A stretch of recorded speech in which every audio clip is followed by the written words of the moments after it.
Drama serial बेटियां की आने वाली साथ में आप देखेंगे कि दानिश साद के बाप से मीटिंग के सिलसिले में साद के बाप के ऑफिस आता है। अब जब साद का बाप साद को दानिश से इंट्रोड्यूस करवाता है कि ये उसका बेटा है, तो अब दानिश ये बात जानकर मीटिंग खत्म करके चला जाता है।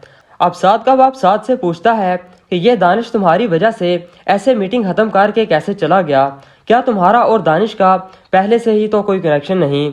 अब साद अपने बाप से कहता है कि ये भी आप उसी से पूछ लें। अब साद वहाँ से चला जाता है। दानिश अब गुस्से में अपने ऑफिस जाता है। दानिश का बाप दानिश से मीटिंग के मुतालिक पूछता है, जिस पर दानिश कहता है कि मैं मीटिंग छोड़कर आ गया हूँ और अब हम मजीद हुसैन एंड सन्स कंपनी के साथ काम नहीं करेंगे।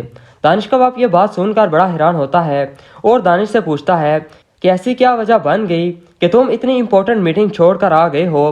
तुम जानते भी हो कि तुम्हारी इस हरकत से हमारी कंपनी को कितना नुकसान पहुंच सकता है, और अब मुझे ज़रा बताओगे भी कि आखिर तुमने ऐसा क्यों किया है? जिस पर दानिश कहता है कि मैं ये मीटिंग छोड़कर इसलिए आ गया हूँ क्योंकि मेरा ज़मीर मुझे इजाज़त नहीं दे रहा था कि मैं उन लोगों के साथ बैठकर बिजनेस डील्स करूँ जिनकी वजह से पूरे माशरे में मेरी कितनी बदनामी हुई।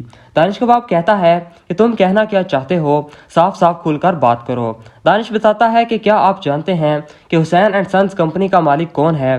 वो शख्स साद का बाप है, वही साद जिसकी वजह से मेरी ज़िंदगी इतनी मुश्किलात से गुजर रही है और मैं अपने हरीफों के साथ काम नहीं कर सकता, चाहे इसके लिए मुझे कितना ही नुकसान क्यों ना उठाना पड़े।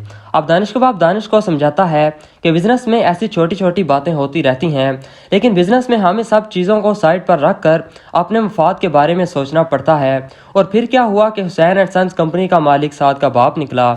हमारी उनके कंपनी के साथ डील बहुत पहले से ही चल रही है, अब हम यूं उसे मुफ्त एक छोटी सी बात की वजह से ख़त्म नहीं कर सकते। इससे हमारे बिजनेस पर बहुत बुरा असर पड़ेगा।